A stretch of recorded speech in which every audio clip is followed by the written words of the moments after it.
saying y'all can't sell. I don't want to be filmed, so I'm going to ask you to leave. Hours later.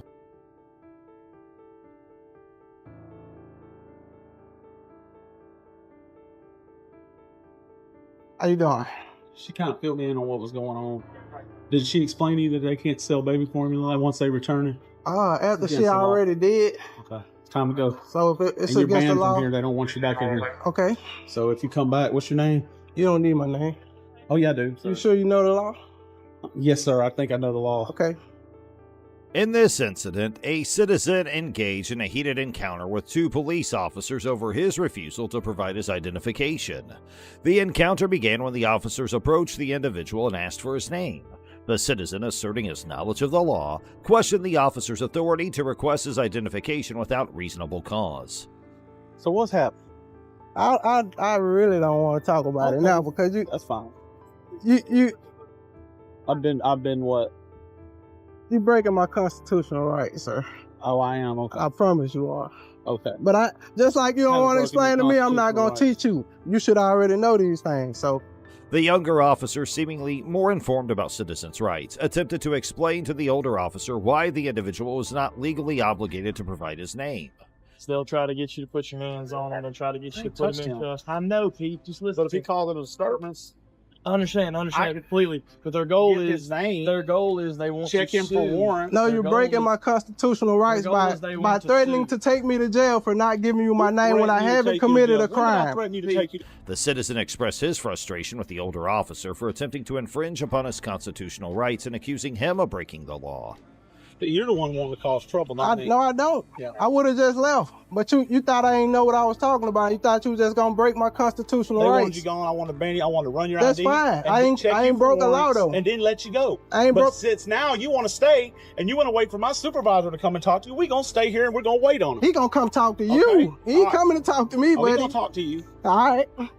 The younger officer acknowledged the citizen's concerns and emphasized the importance of de-escalation.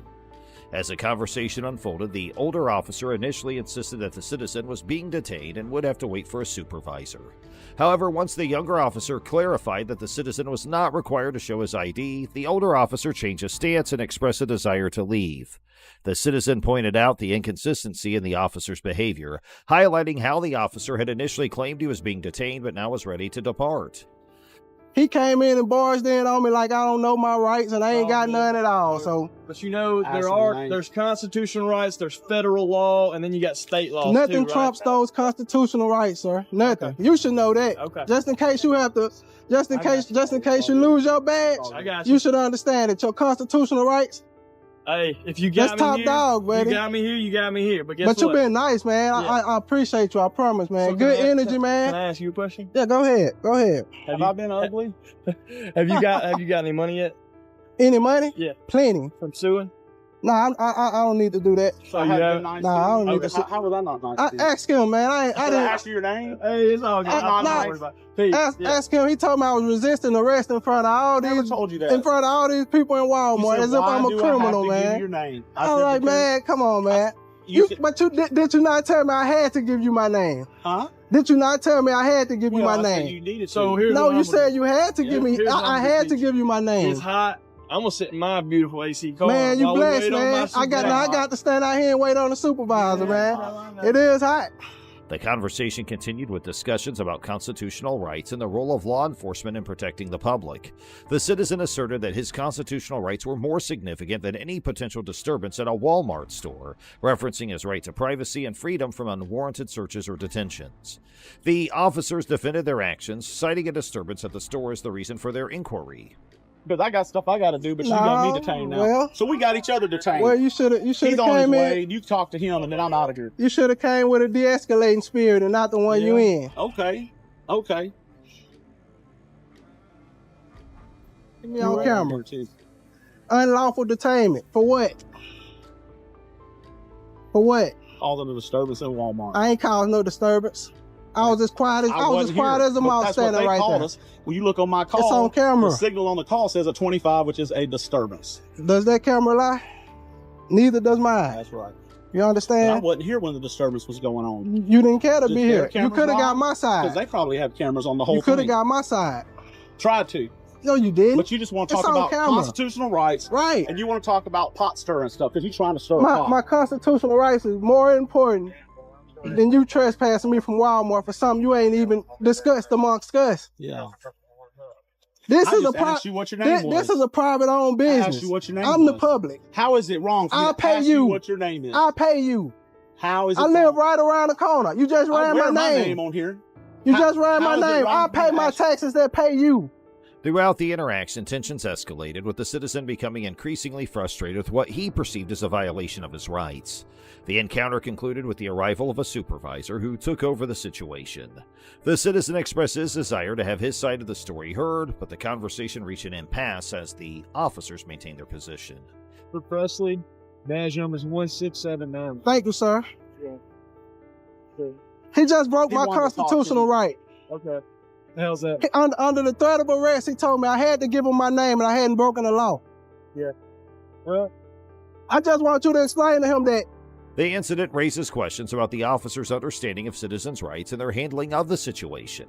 The citizen argued that his rights were being violated, while the officers defended their actions based on the reported disturbance. The encounter highlights the need for better training and awareness of constitutional rights among law enforcement personnel to ensure the citizens' rights are respected and protected during interactions with police. County building. I'm a journalist working on a story on the building and just taking a couple of video of the place and going to the clerks, filing some poll requests, and be on my way. In this clip from a YouTube channel, a citizen encounters two sheriff's deputies inside a county building. The citizen refuses to provide identification when asked, asserting that it would violate their Fourth Amendment rights. The deputies insist that signing in and providing identification is a requirement to enter the public building. That's why I signed in as I'm Erie County. No, thank you, sir. Yes, that's the rule. There's a violation of the Fourth Amendment to violate the Fourth Amendment. You have to sign in. You have to use your. I correct did name. sign in. Your last name is not Erie County. Then show me your ID. I'm here working as Erie County. If your last name is Erie County, then you could stay. Come on, No, let's go. I'm not leaving. The citizen argues that he is being asked to sign in and show identification without reasonable suspicion of a crime, and that's a Fourth Amendment violation. We don't have time to do what Come you're on, Dan. doing. Let's go. No, I'm not Let's go. doing anything. Let's Do go. not Let's touch go. me. Do not touch me. They call for a supervisor to come and educate the deputies about the law. The encounter escalates as the citizen questions the deputies' knowledge of the Constitution and their understanding of civil rights. These guys are violating my First Amendment rights and Fourth Amendment rights. They're impeding my traffic. They're causing illegal detention. They're refusing to put their body cameras on while they're violating my rights. I'm just trying to go to the county clerk's office and record my interactions, which is perfectly legal. You need to explain to them the freedom of the press, First Amendment, in public places. Despite the citizens' attempts to assert their rights, the deputies persist in their demands for identification. The situation becomes tense as the deputies physically restrain the citizen, leading to accusations of assault and battery. The citizens remain steadfast, advocating for their freedom of the press and the right to document their experience in a public space. Get ready to do some paperwork. You're free to leave. Well, free to leave, free to stay. That way. Free to leave, free to go, free to stay. That's the way it works, guys. If I'm not being trespassed because I'm not doing anything illegal, you guys cannot impede my traffic. Well, you didn't sign in. I did sign in. Do you understand that? No, you didn't. I signed in. And you guys are going to know very, very, very well. Especially you. You are going to know who I am very well by the time this is over, my friend. You too. You ignorant sons of... This is what we pay for, guys. These are the sheriffs out here. They just think they can detain people willy-nilly, ID people on demand, to be inside of a public building.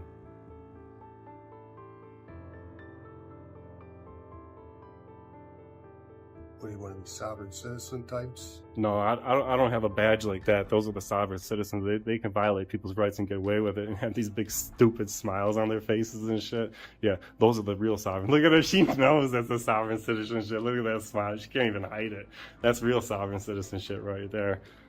Eventually, the sheriff arrives at the scene.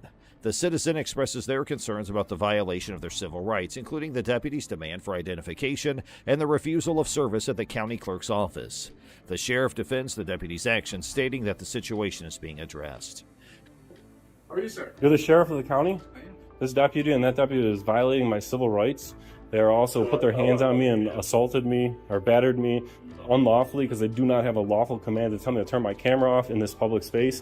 You know that as a sheriff. I'm here to document my experience, and these guys are stopping me, causing illegal detention on my rights. It doesn't look like you're being detained to me. All right, thank you. However, the citizen continues to argue that their rights have been violated. You are violating the First Amendment rights and refusing service down here. That's all I want to know. You say yes? Why don't we get a hold of the clerk's office and see if they want to see it? Do the clerks have a choice who they get to see and don't get to see? So, When did that law come into effect? they're down there talking to her right now. I understand, but why is this door locked, Sheriff? It's locked. Why? So, Sheriff, why is this door locked? if they're gonna allow public services to public, what is going on here? You guys are violating my rights.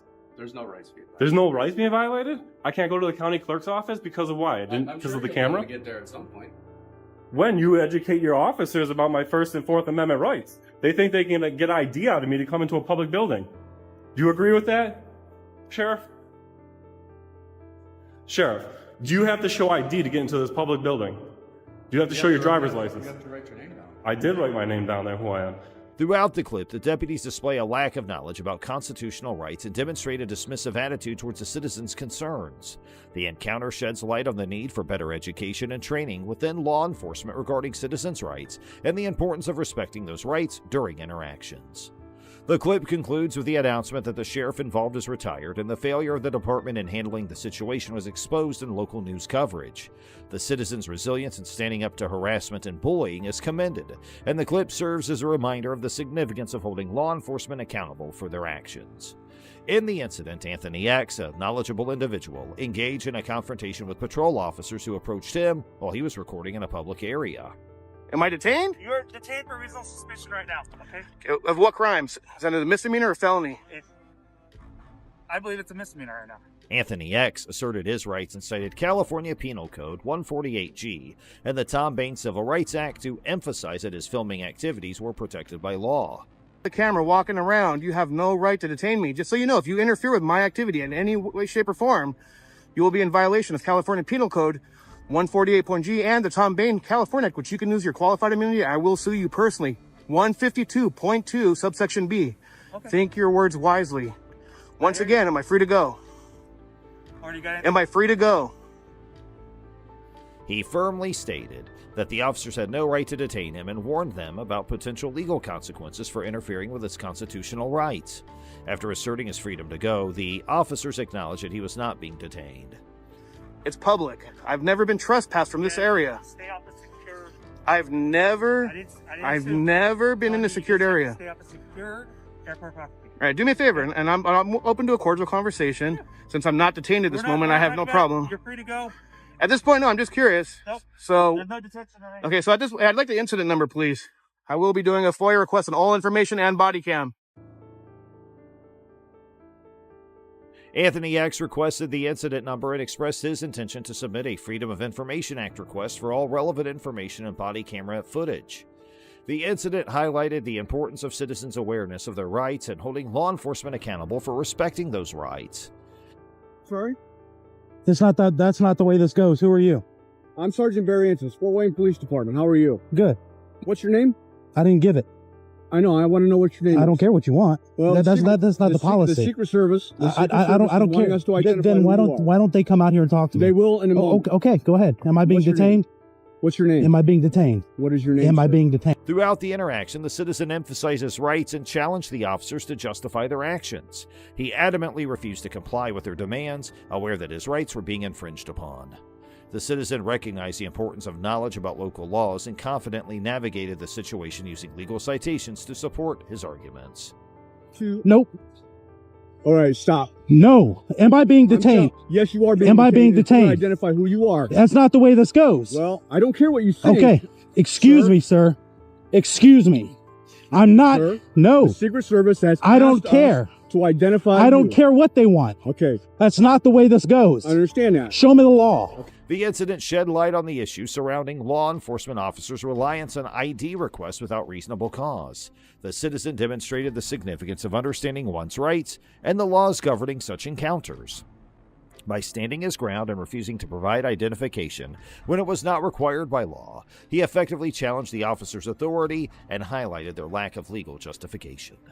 This citizen's actions underscored the importance of citizens being informed about their rights and the laws governing law enforcement encounters.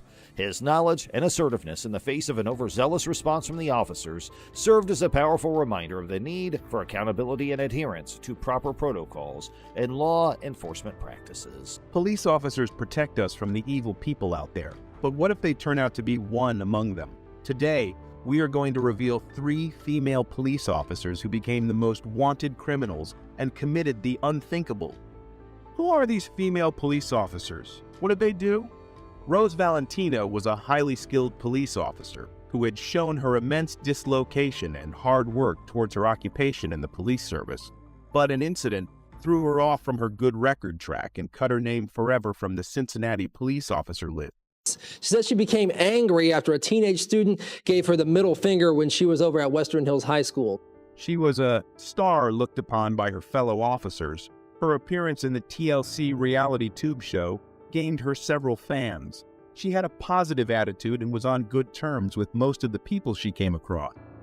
On April 5th, 2022, Rose Valentino was on duty and was driving her police car. She was heading to the district police station to hand over a report when she noticed disturbing traffic caused by many cars parked near Western Hills University High School.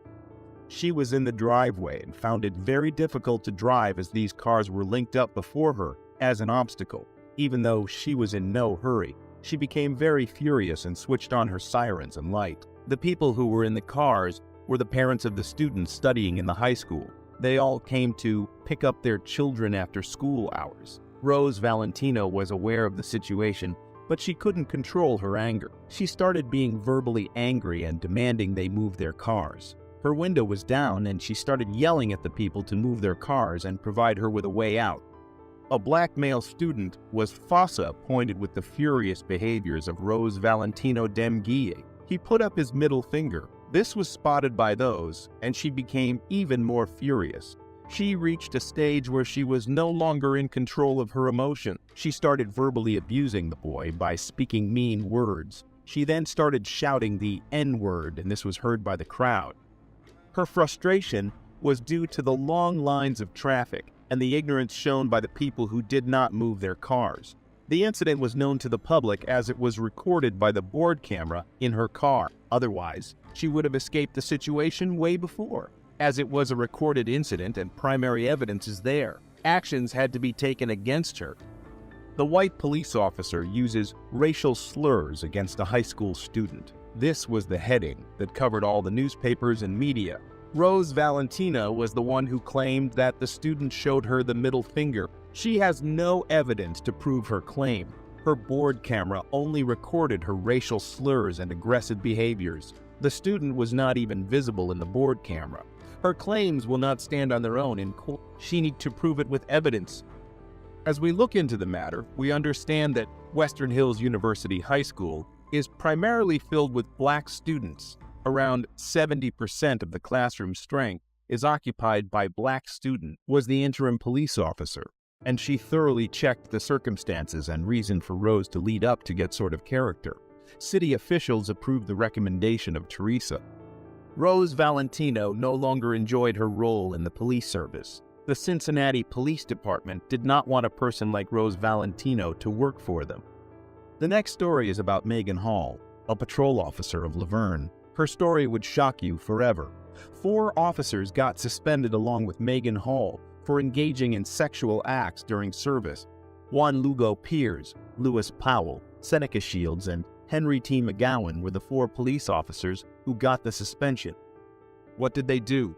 What were the offenses they committed?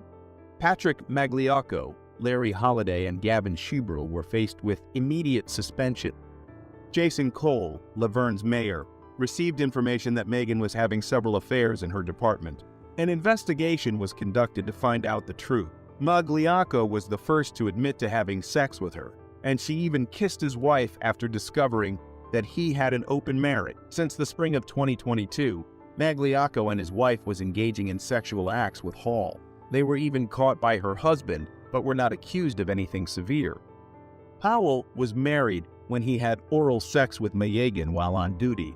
He came to know that Hall had multiple partners, and this led him to confess his doings to his wife and come clean before her. Seneca Shields was the difficult one among these police officers, as he denied having any kind of sexual relation with Hall. When investigated further, he revealed that they were engaged in oral sex at the department's gym. They did these acts while being on duty. Holliday said that once he invited his fellow officers to his home, and they were all heavily drunk, but nothing happened in his home. Then, later on, he admitted to meeting Hall in hotel rooms and enhancing in sexual acts with her. McGowan had visited Hall's place along with his female friends, and they exposed their genitals before Hall. The Memorial Day hot tub party was the incident that led to the revelation of this major scandal. Officer Stats posted the video where they were all having fun. Magliocco forced Hall to drink vodka, and Hall was heavily intoxicated. She was unable to think in her right mind, and she took her top off at the party. Officer Durham was with Hall enjoying the pool when she showed her breasts to everyone. Stats tried to cover her up and protect her from future embarrassment. As the investigation went deeper, Hall was asked about all these accusations. She denied every one of them and said that she did not have any kind of sexual relations with the men in her department. She said that she had a relationship with Holliday. Apart from that, she did not have any kind of malicious relationships. She revealed that she had sent revealing images to the officers. She admits that she had a sexual relationship with Powell and Perez. Lugo was in denial that he had any kind of relationship with Hall. At the end of the investigation, the scandal was sealed by firing Hall, Lugo, Powell, Shields, and McGowan. Holliday, Magliocco, and Achieved were faced with a suspension due to their relationship with Hall. 26 February 1996 was the day this brutal murder happened. The daughter of Dr. Nels Rasmussen was murdered in Los Angeles. Before being murdered, Sherry felt stalked for a long time, and she informed her father about her concerns about being stalked. Stephanie J. Lazarus was the person who stalked Sherry. Sherry's father was desperately trying to bring out her murderer before the court, but police tried to close the case by putting it under the category of robbery. Many said that the police tried to cover up the murder and redirect it as they didn't want to lose one of their own. Why would Stephanie murder Sherry? What was the motive? Well, it's a love triangle. John, the husband of Sherry, was in love with Stephanie before he got married to Sherry. Stephanie was head over heels in love with John, but they could not get married to each other. They were in ULA together and celebrated their love for each other with the batch of '92, but their on and off relationship did not survive much. John met Sherry shortly after he ended things with Stephanie. Sherry was working at the Glendale Adventist Medical Center and was a sweetheart. He soon fell for her and asked her hands for marriage. Stephanie thought he lost John forever, but John decided to hook up with her for one last time. They had a secret relationship and no one knew about it. John later on ended things as soon as he got officially married in 1996. But Stephanie became emotionally locked in. Stephanie took her gun and shot Sherry to death in her house. John and left the place. The police officers couldn't find the murderer, but later on, they found out after 23 years through DNA tests. Do you think Stephanie killed Sherry? Is jealousy strong enough to kill a human being? Let us know in the comments